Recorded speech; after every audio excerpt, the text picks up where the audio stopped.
Bismillahirrahmanirrahim. Alhamdulillahirabbil alamin. Allahumma shalli wa sallim wa barik ala sayyidina Muhammadin amma ba'du. Assalamualaikum warahmatullahi wabarakatuh. Teman-teman yang dirahmati Allah, pernah kan melihat ada orang berwudu tapi alas kakinya, sepatunya tidak dibuka.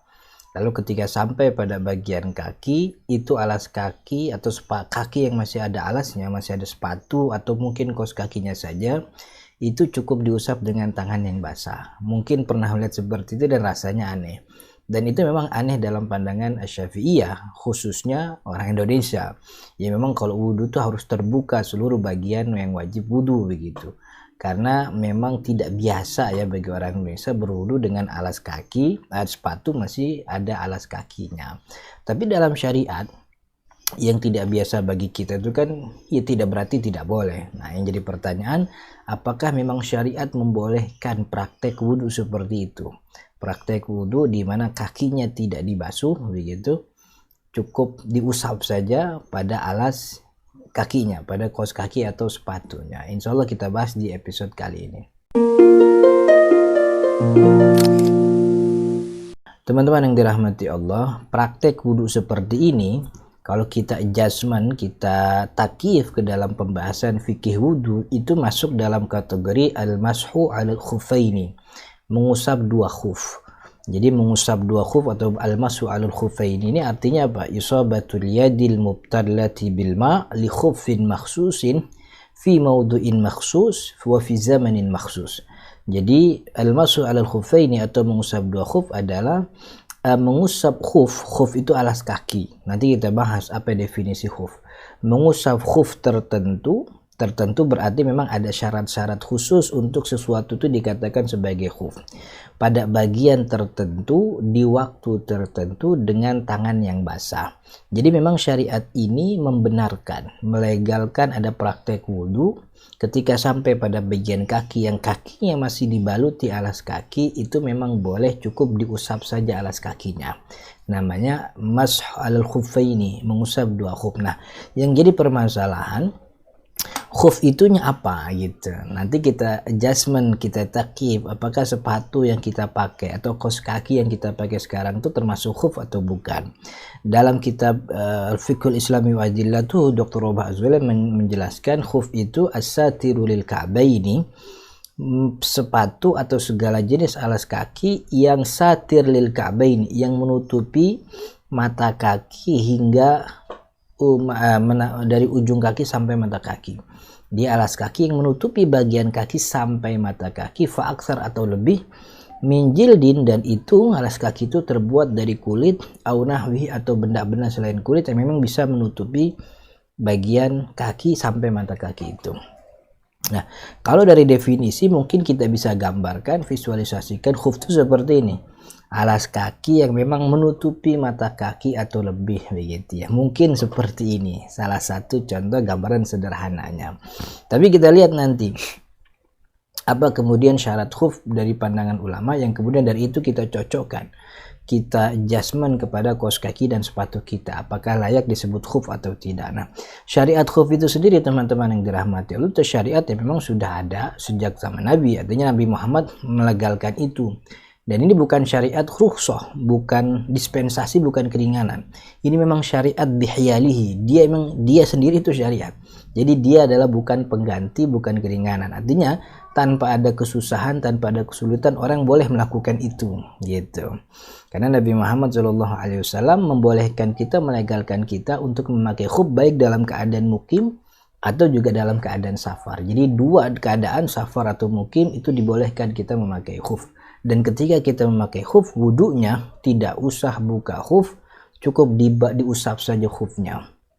Nah, yang jadi permasalahan syarat nih penting. Maka syarat ini menjadi penting untuk kita tahu, untuk kita bisa adjustment, takyif apakah sepatu atau kaos kaki kita bagian daripada khuf yang dimana kita boleh mengusapnya tanpa harus membasuh kaki.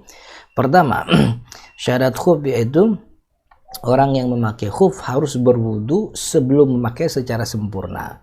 Dalam arti begini, kalau dia belum berwudu maka tidak sah memakai khuf. Memakai khuf boleh-boleh saja, cuman ketika khufnya dipakai kakinya itu belum dibasuh. harusnya dibasuh dulu kakinya baru memakai khuf, baru kemudian dia berjalan.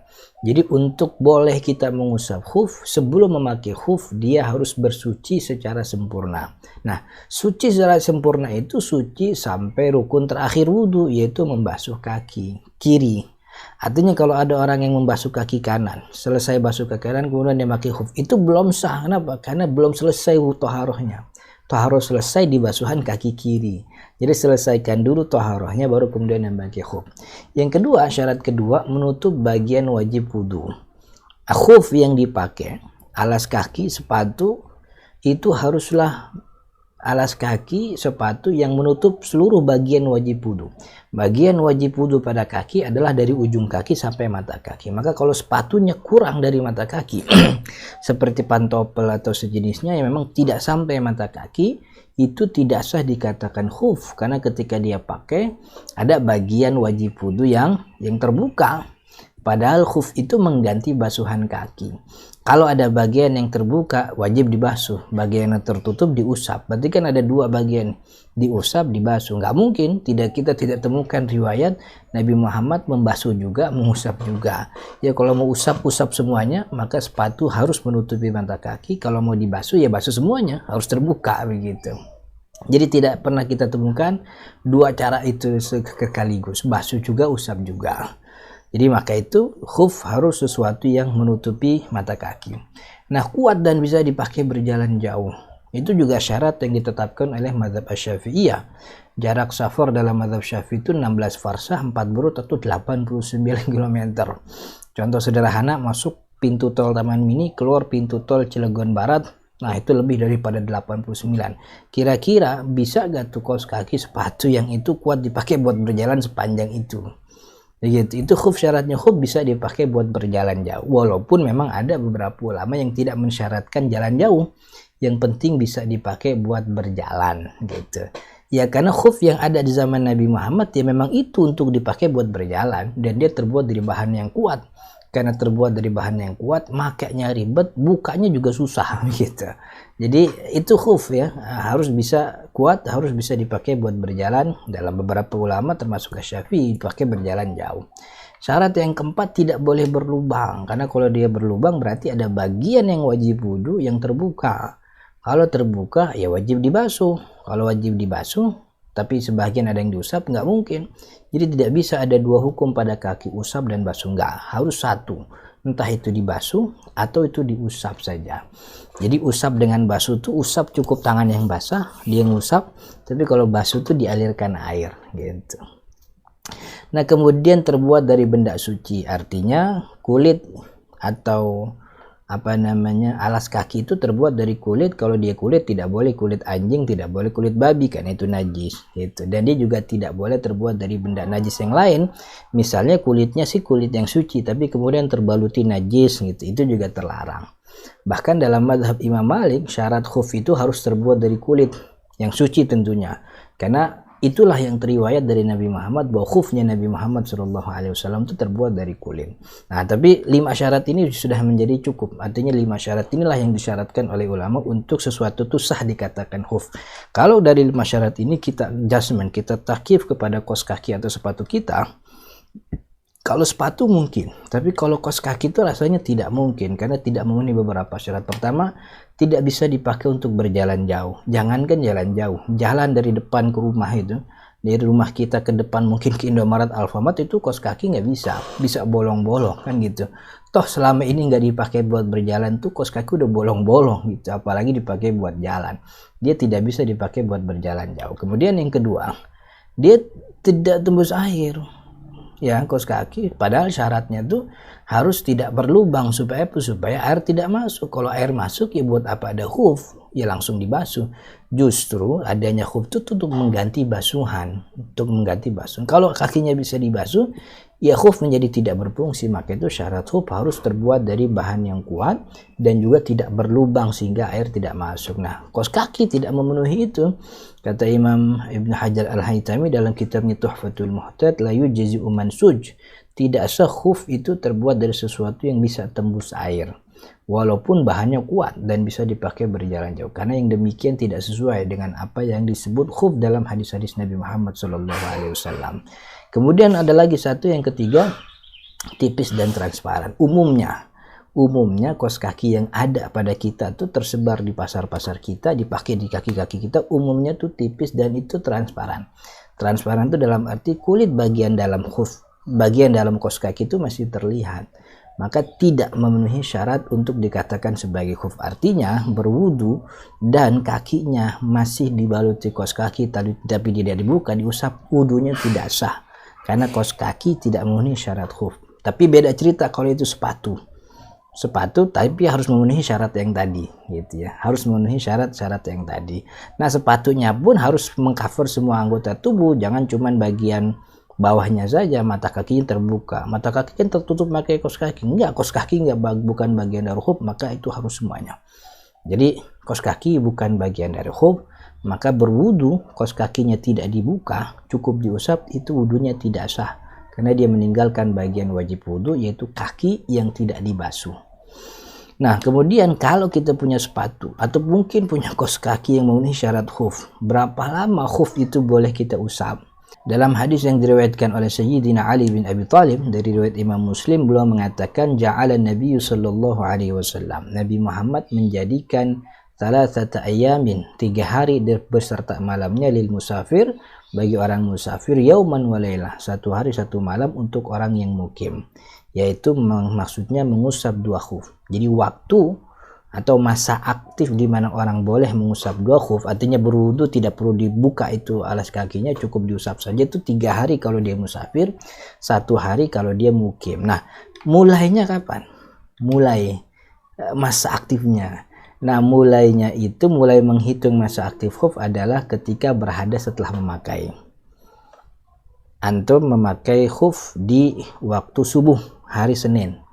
Dari mulai subuh, zuhur, asar, maghrib, antum tidak pernah berhadas, tidak pernah melakukan hal-hal yang tidak pernah berhadas, maka khuf itu belum dihitung 1 hari. 1 harinya itu dihitung ketika hadas pertama setelah memakai. Hadas yang antum lakukan itu tidur di malam Selasanya. Nah, maka bangun di hari Selasa subuh, itulah waktu mulai khuf dihitung pertama. Jadi harinya itu mulai Selasa subuh, bukan hari Senin. Jadi katakanlah ia memakai khuf sejak waktu zuhur di hari Rabu. Sepanjang hari ia tidak berhadas sampai malam hari dan tidur. Nah, tidur itulah hadas pertama setelah memakai khuf. Maka hitungannya mulai dari subuh hari Kamis. Mudah-mudahan bisa dipahami ya. Jadi mulai hitungan khuf itu hadas pertama setelah memakai khuf, bukan dari memakai khuf gitu. Barulah itu dihitung 3 hari kalau dia musafir, sehari semalam kalau dia mukim. Nah, kemudian apa yang membatalkan? Perlu diketahui teman-teman, yang membatalkan di sini dalamnya ada pembatal yang membuatnya harus membuka seluruh khuf lalu bersuci secara sempurna untuk bisa memakai khuf lagi. Kalau dia timbang berhadas, kentut, kencing atau buang air besar, ya itu tidak perlu membuka, ya cukup berwudu dan ketika wudu sepatunya diusap.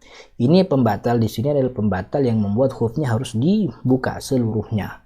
Apa itu? Yang pertama, mendapat janabah, junub.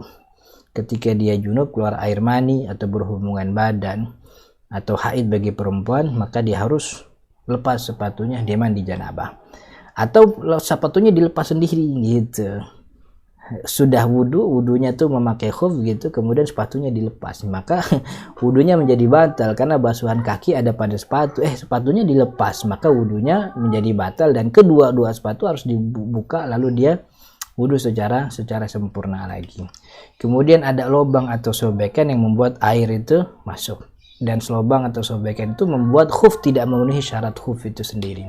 Kemudian masanya selesai, sudah lebih dari 3 hari, sudah lebih dari sehari bagi orang yang mukim, disitulah waktunya selesai. Karena waktunya sudah selesai, maka dia harus buka khufnya, dia wudu lagi secara sempurna, baru dia boleh pakai lagi. Itu dia teman-teman berkaitan dengan kaos kaki. Mudah-mudahan bermanfaat, mudah-mudahan bisa memberikan informasi baru, ilmu baru, dan sekaligus jadi tambahan ilmu sekaligus tambahan amal kita di akhirat. Hadanallahu wa iyyakum ajma'in. Assalamualaikum warahmatullahi wabarakatuh.